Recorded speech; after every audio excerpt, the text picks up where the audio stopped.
Mambo vipi bana? Yaani ni asubuhi, nimetoka kupunguza njuta kidogo, lakini na mwanangu hapa walikoni ako na talent na huyu bro kutoka juzi alinitafuta akaniambia, bwana mimi nimekuchora, nimemchora na Nura, hiyo itwa Musti Arts.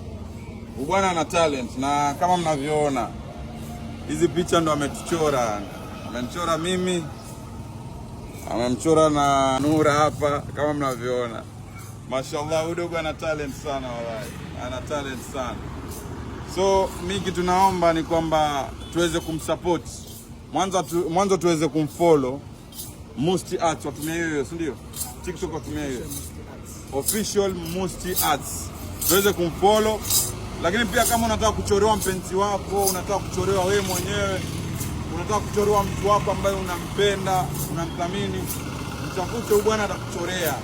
Maana mimi mwanzo nilifikiri labda kwani hizi picha amezichukua direct, lakini kiangalia hivi kweli ni mchoro, ameweza kutuchora na kama unavyoona amebarikiwa sana, mashallah.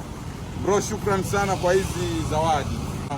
Uendelee na moyo huo huo, sitakusupport bro Umenipata natoka zoezi, ni kuwekea kitu kwenye M-Pesa. 17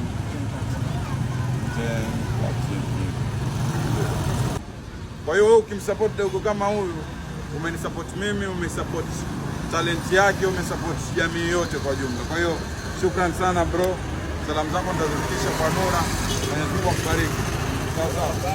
Jana ulipata fursa ya kuonana na rais? Au kupata fursa ya kuonana na rais?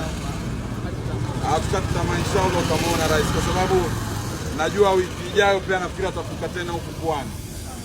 Na najua watu kama kina gavana wetu wote wa Pwani, gavana Abdul Swamad, gavana Achani, Mvurya, waziri wetu Joho anaweza kupatanisha na rais. Najua hilo ni swala rahisi sana kwao. Huyu bwana ana talent na amemchora rais pia. Kwa hiyo kiongozi unayenisikia, kama unaweza tu kumfikishia ujumbe rais, ama ile siku rais yuaja hapa, huyu bwana tumconnect, ampatie tu picha yake. Sio